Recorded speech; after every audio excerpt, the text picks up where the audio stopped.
On today's show, how did Luka Doncic make it look so easy against the Houston Rockets? The Mavericks finally coast to a win against a team that's bad. We'll talk about that and more. And should Jason Kidd have taken up for Luka? Talk about that on today's Like a Mavs. Mavericks NBA champions. Bang! It's good! And the Mavericks have won the game! If you don't believe, you shouldn't be here.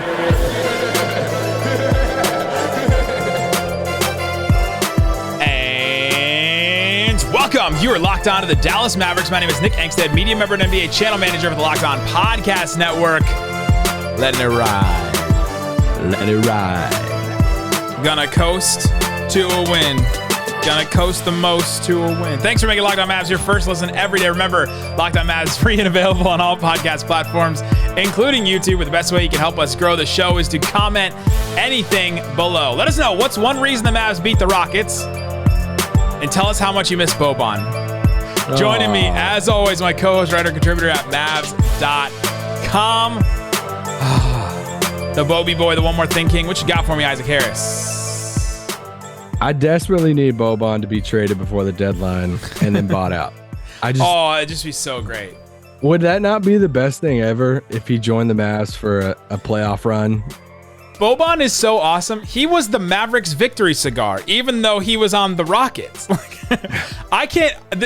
I had somebody commented on yesterday's pod and was like, "Thank you for sharing these little like things from the arena, because we're not there and not everybody can go to games." And one of the things, I don't know if I've ever heard a crowd cheer more for an opposing player than when Boban went into garbage time in this game tonight. Soon as he checks in, everybody's screaming. Like, the building's like half full at this point. A bunch of people have left. And it's just so loud. It was honestly the loudest part of the game was when Boban checked in. Every time Boban got the ball, got a rebound, hit like a hook shot over JaVale McGee, and everyone's like, ah. It was wild, and I enjoyed every minute of it. Nick stood up and tore off his my credential. Had a Rockets Boban jersey on. Oh my gosh. Oh, cool. You have a credential. I do. Yeah, I'm important. On today's show, we'll get into the Mavericks win over the Rockets. They coasted to a win, thankfully. There was a moment, though, in the game where Luka Doncic went down. Usman Garuba fell on him. He started bleeding like from his face, and he gets a technical. The refs in this game were interesting, and so we'll talk about that situation. Didn't seem like Jason Kidd really took up for him. What's Jason Kidd's role in that situation? What do we think about it? Talk about that a little bit later, and then we'll talk about some of the other guys that had some contributions in this game, because it wasn't just Luka, but it did seem like Luka did a lot of the heavy lifting, and we'll start with him.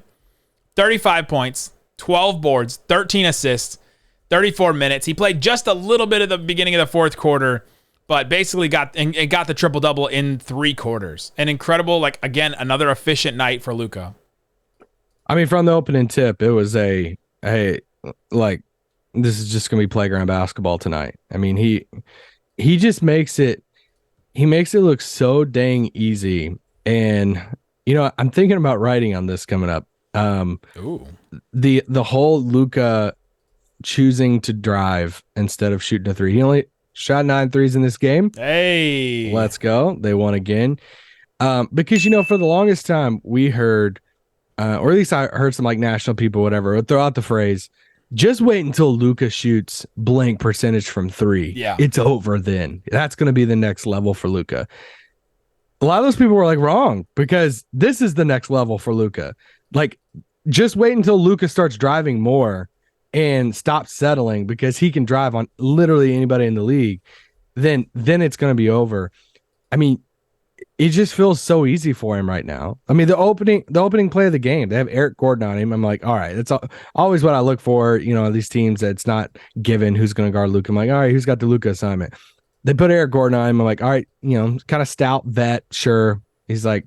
And he just takes him down to the post and just does a spin move layup. I'm like, too easy. Okay, well, this is just gonna be too easy.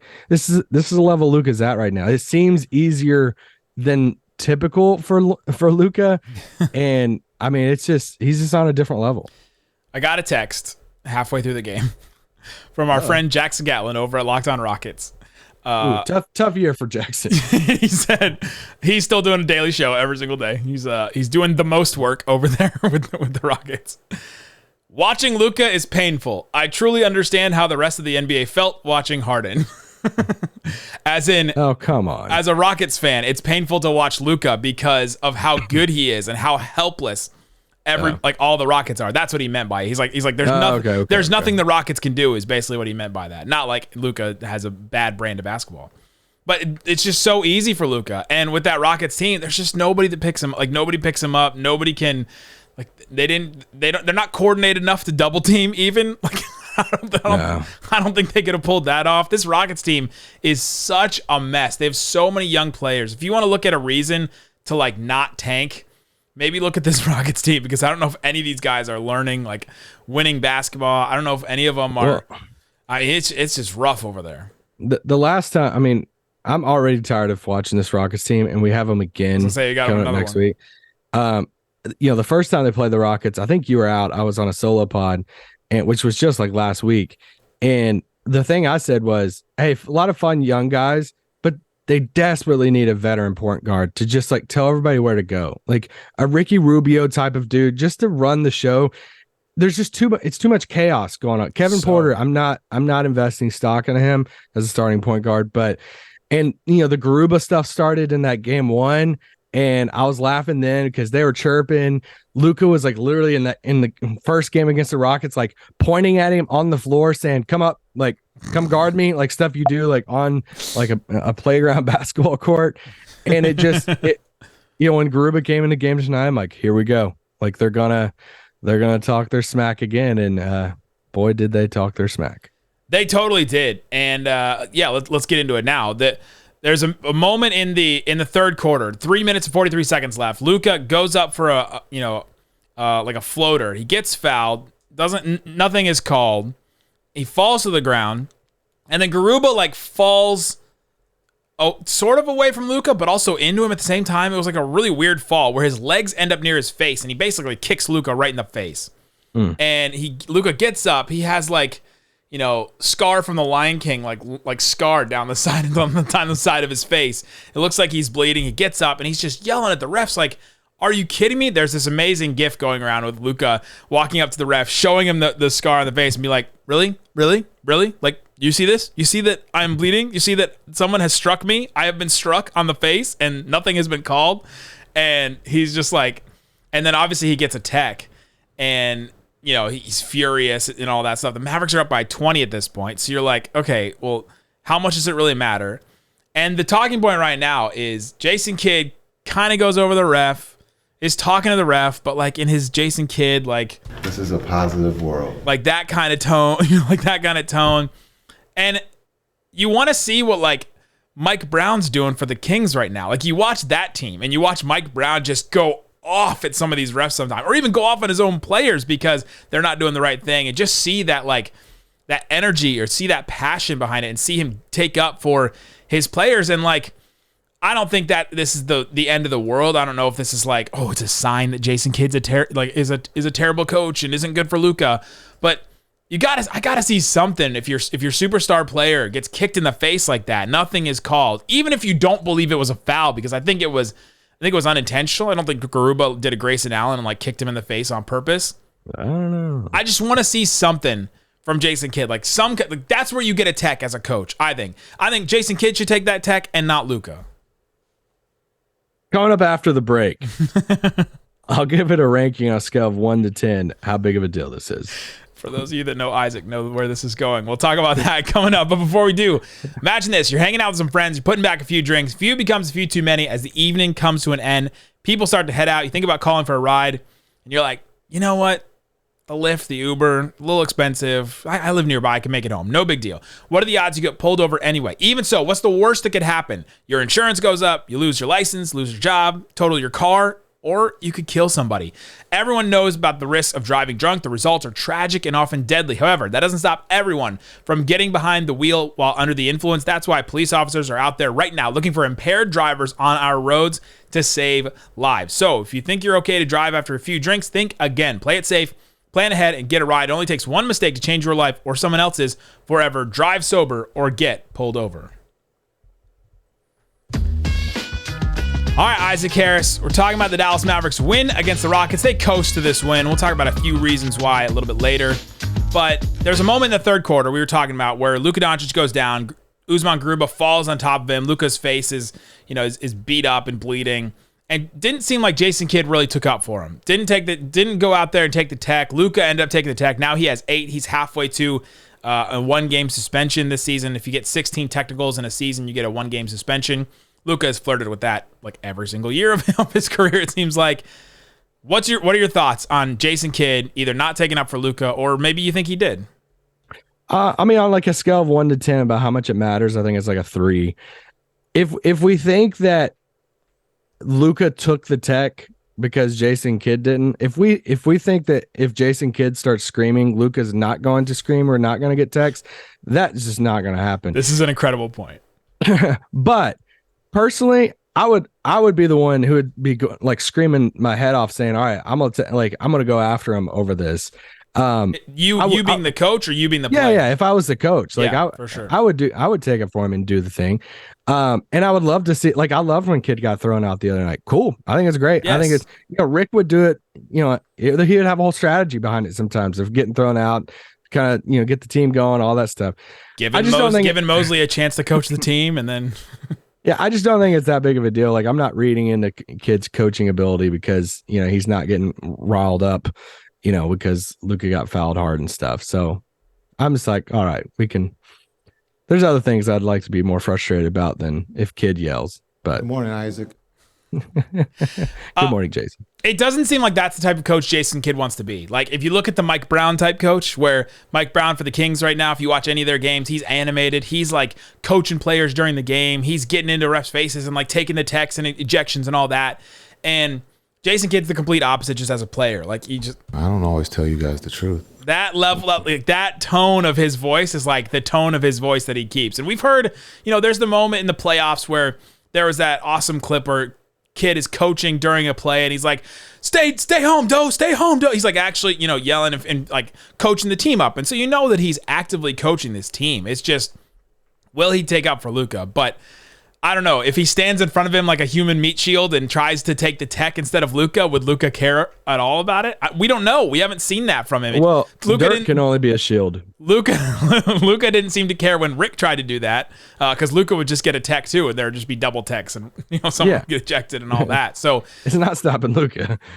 Do we think it changes how Luka, like, if you're the star player, would you think differently if your coach was just like, walks up to the ref and just kind of talks in like I don't always tell you guys the truth. Like that monotone of voice, or would you want to see him like get animated and kind of like defend you?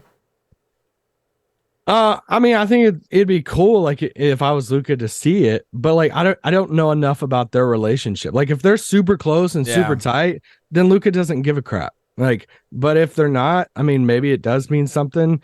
Does this go back to my favorite thing in Mavericks games now when Luka wants to review something? He's throwing up, he's like whirling the finger around and is like, I want to challenge this play. Every player does it now. Christian Wood does it like 4 times a game now. First quarter, 2 minutes in. Hey, review this. But Jason Kidd, instead of like looking Luka in the eye and like listening to him or trying to see what he like him explain himself, or even looking back to the guy with the iPad that has all the plays in front, he stares up at the video board and just like pretends like he doesn't hear Luka basically. And does that I feel like some of it's Jason Kidd's approach to what he wants to do. Yeah. And if there is ever going to be a rift, if like 3 months from now we hear this, the Mavs go on like a 10-game losing streak, there's reports that Luka and Jason Kidd have a rift, we're going to look back at all these moments and be like, was there signs? Like, was there signs that this wasn't necessarily working out between the two? But if they go to like the Western Conference Finals or win a playoffs, we're not going to hear about any of this. It's probably not going to matter. And so, I don't know. You read enough tea leaves, and you're like, okay, I don't know what to take from that.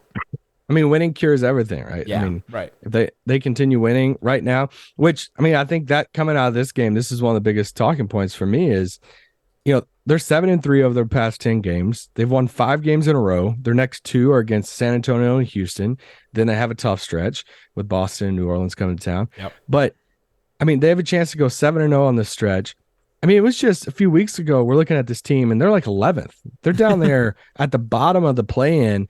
I mean, there's people freaking out. I was doing a solo segment on a pod, trying to talk about the talking points of some of the team tankers out there that are like in the Mavs fan base saying, tank for Wemby. I mean, it's inevitable that we had those few weeks. There were so many comments on our YouTube channel like, this loss, this win pisses me off.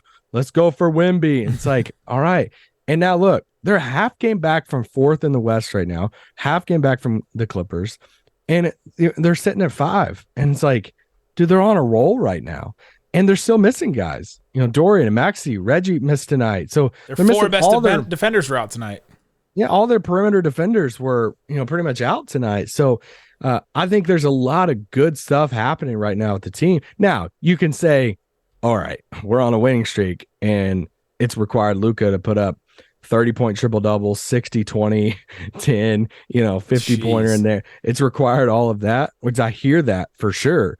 But it could be much worse than what it is right now. So really cool vibes from the team at the current moment, winning 5 in a row. Yeah, and even with those terrible vibes that it feels like that either Mavs fans interpreted or that the Mavericks actually had. They were only like 1 game under 500, right? There was that 15-16 mark after that first Timberwolves loss. That felt like it was one of the lowest moments, right? Because you're like, all right, we've lost 5 out of the last 7. It just feels like a down moment. They were only 1 game under 500, and now they're 4 games above 500. Like, it just can change so fast, the way that you can rise in the standings. Plus, we should also mention, we haven't really talked about this, Devin Booker's going to be out for a month. And the Suns don't look like they're like a real team to contend with if Devin Booker's out. He's been incredible for them. And now they're all the Suns are all trying to figure out, how do we replace him? How do we stay afloat while he's gone? They got Campaign. Oh, your boy Campaign. And so the Mavericks are tied with them right now, and there's a chance for them to gain some ground on them. The Clippers have, they have all kinds of injuries, and we'll see what happens to them over the next couple of weeks. But this is a real opportunity for the Mavericks. Yeah, and what I loved about this Rockets game was this is what good teams do. This is what good teams in a real groove right now. They didn't play around with it. And that's why we were talking about Luka in the first segment. It seemed from the opening tip, hey, we got this. Like, there was this ultimate confidence in their looks. Luka was taking a little bit of feel myself heat checkish shots, and it wasn't even heat check time. And it's like, all right, you're confident in this game plan and everything against this Houston team that you just played. You're about to play again. And it was just they had it. They took, they went up, and you're a little worried at the beginning, all right, we can't do this, again with Houston. But then they got up, and it's like, hey, we're not going to let up on this. And any game that Luka can set in the 4th is great for Dallas. And good teams put away bad teams like this, and the Rockets are so bad. They suck. And this is what you got to do. And they did it. Mavs were up by just about 8 in the middle of the second quarter. Luka checks back in. They're up by 8 points. And then Luka hits that buzzer beater, a 35-foot buzzer beater, left wing 3 right before halftime. And they're up by 14 points at halftime. So that little run just pushed them enough. And the Rockets tonight, they didn't have enough defense to get back in a game like this. You got to be able to defend to come back. One of the reasons why the Mavs had so many comebacks last year is because they actually had a good defense. That sequence at the end of the half was hilarious to me because Luka's holding the ball for the last shot, and then he takes the shot a little. It's kind of a bad shot, but he takes a little early. And I was like, oh, okay. You didn't even wait for the last buzzer here. Houston gets it. They come down the floor, and it's like he was so determined, no, dang it, I got to get the ball back. He draws this charge on Şengün, and then it's they have a couple seconds left. I'm like, oh, here we go. And and there he did. He hits the shot and does his little shimmy thing, and I was laughing. I'm like, of course he did. It's freaking Luka. So good. Coming up, let's talk more about how the Mavericks won this game. Who else stepped up? Christian Wood had a good game. We'll talk about Spencer Dinwiddie, Tim Hardaway Jr., all that coming up. But before we do, let me tell you about Rocket Money, formerly known as Truebill. It's a personal finance app that helps you find and cancel your unwanted subscriptions and monitors your spending and helps you lower your bill all in one place. We used to talk about this app, and it would just help you with your subscriptions, which that in and of itself is a really helpful thing. We all have so many subscriptions, and you can't keep track of them all if you're trying to subscribe to this, subscribe to this, subscribe to The Athletic, subscribe to ESPN Plus, streaming services, bark boxes for your dog. There's just so Quip toothbrushes. There's just so many different like things you can subscribe to right now. It helps you with that. But then it also can help you to manage your money as well. So if you want something like that, a personal finance app or something like that, check out Rocket Money. Stop throwing money away. Cancel unwanted subscriptions and manage your expenses the easy way by going to rocketmoney.com/LockedOnNBA. Again, that's rocketmoney.com/LockedOnNBA. rocketmoney.com/LockedOnNBA. All right, Isaac Harris, let's talk about this game. The Mavericks get the win 129-114. We talked about Luka Doncic's triple-double, just making it look easy. You had, I think the biggest stat of this game, Mavericks 25 fast break points. That's the most that they've had this season. And we mentioned this yesterday, or the other day, about the Knicks game. They found something, a little something here with Luka throwing these long outlet passes. Luka being the one to take the inbounds from the from like the made shot or something like that, and then kicking out to whoever is streaking. And Davis Bertans had a couple opportunities. Spencer Dinwiddie had a couple of opportunities. What did you think about the Mavs in the fast break tonight? Sorry, we both got the same text right now, and it was funny. I thought the opposite of the fast break stuff was almost just as important. That a young team like this Rockets team only had 5 fast break points against this Dallas team, that they defended it so well.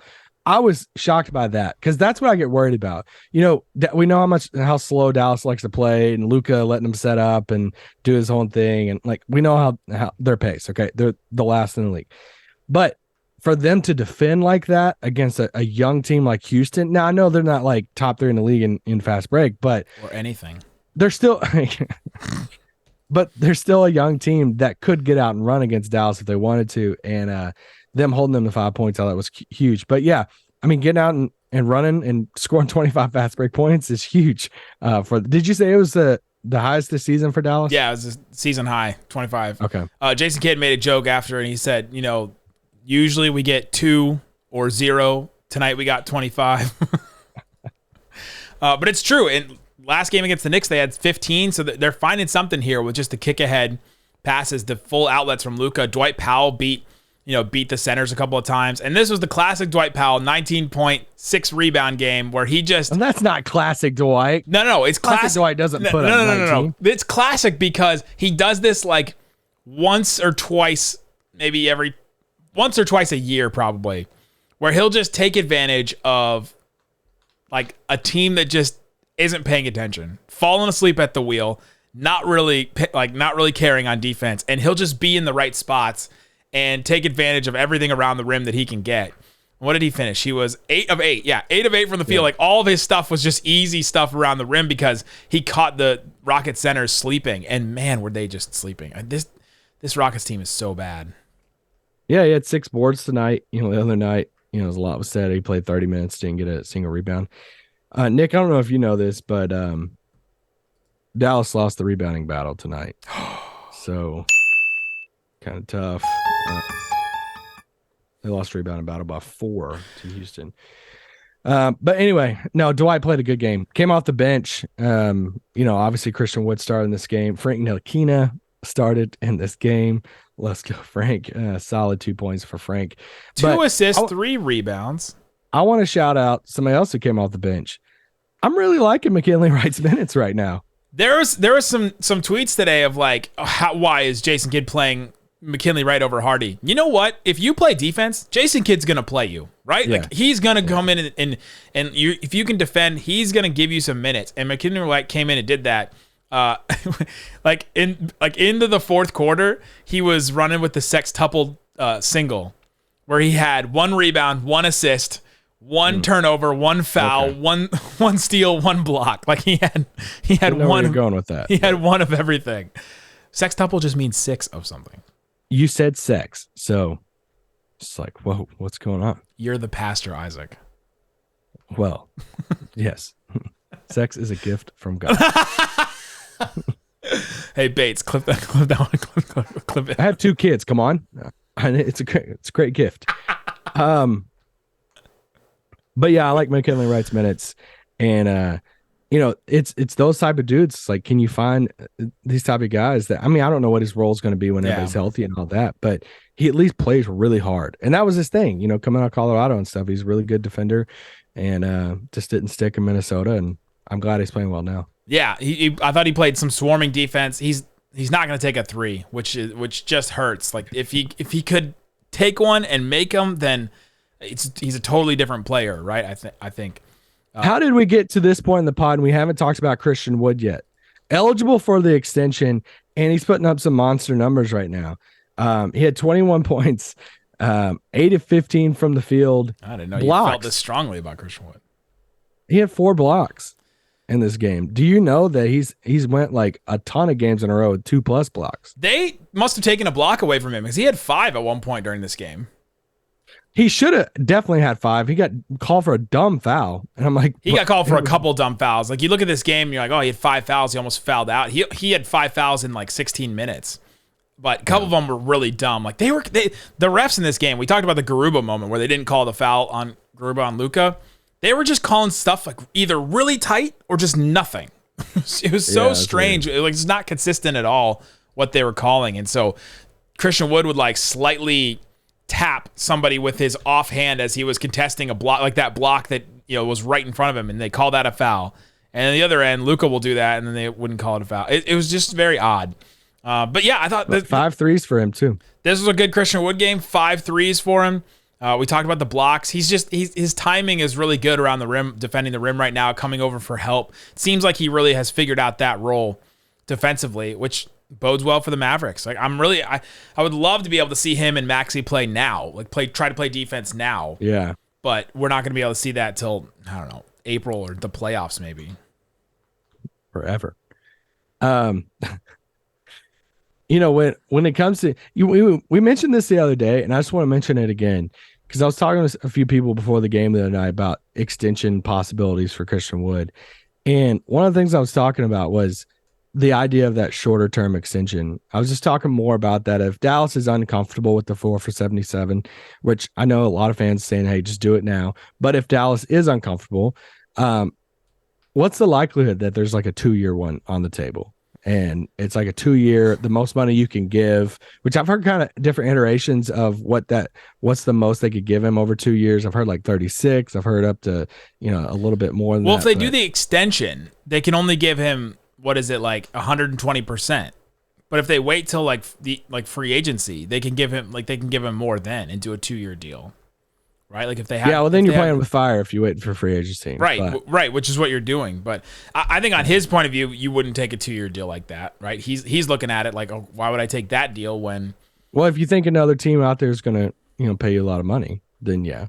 I don't know. Anyway, I don't know. Want to throw that out I don't know where they're sitting with that. That's going to be a question that we're going to ask for. I don't know until past the trade deadline, right? Like until the deadline. That's still going to be a big question for us through then. I thought Spencer Dinwiddie had a good game, 15 points, 6 assists, 4 rebounds, 6 of 8 from the field. He's just a great 3-point shooter now. Pull up, catch and shoot. He's just been a great 3-point shooter, and that's such an asset for the Mavericks. If Dorian's not playing, Bullock's not playing, they weren't shooting the 3-ball that well, at least you have Dinwiddie that's going to be this consistent 3-point shooter. I never would have thought that he would be the consistent 3-point shooter on the Mavericks. Consistent. That's the word. And it's like, he's not going to get a lot of love from a lot of, national people and stuff for this season. And even probably from some of these Mavs, some Mavs fans and stuff right now, but he's just consistent every night that he's not putting up these 35-point games, but there's also not a ton of games where he's putting up like 5 points either. He's consistent. He's hitting the outside shot really well. He's hitting the corner threes well. Outside shot. So, no, I've praised Dinwiddie's season a lot on this pod. So yeah, I thought AJ Lawson would play a little bit more tonight with the wings down, but oh well. Then we've seen this coaching staff not want to throw in guys too early, right? Like Kemba came in and he sat for a while. Campazzo came in, he sat for a while. Like they just want him to look and see like what it is. I feel like if you stick somebody like that into this defense so fast, they'd just be so lost that it'd be just so easy for the other team to just take advantage of them every time.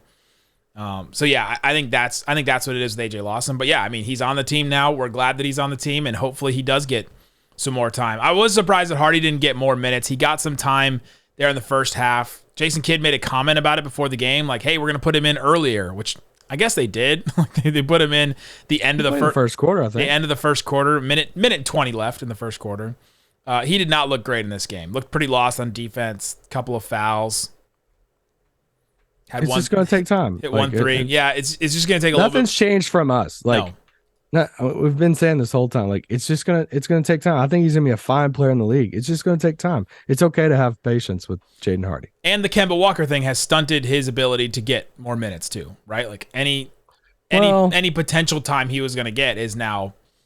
Yeah, I mean, to an extent. I mean, it feels like Kemba's playing like whenever. Like 3 or 4 games at this point. Well, they're injury managing him for sure. But anything else stand out to you in this game? We talked about the business. Talked about the Boban thing. I think. Can I give you maybe a hot take? Of course. I think Jabari Smith is going to be the best Rocket out of this whole group. Okay. He looked really nice in mid range tonight. He was breaking the Mavericks zone. The Mavericks were playing zone defense in the second quarter, and he was breaking it with elbow jumpers. It's like, that doesn't happen because usually there's a bunch of dudes in the middle there when you're running zone. But yeah, he was hitting a bunch of these pull-up elbow jumpers and didn't hit any of his threes, but we know he was a good three-point shooter in college. So once that comes, he's big, he's long, he can play defense. Like, he can do it on both ends, and I feel like you've got that elbow jumper like that, and you can play defense. That's just a player that we just don't see in the NBA very often. And when we do, it's like Kawhi, or something like that.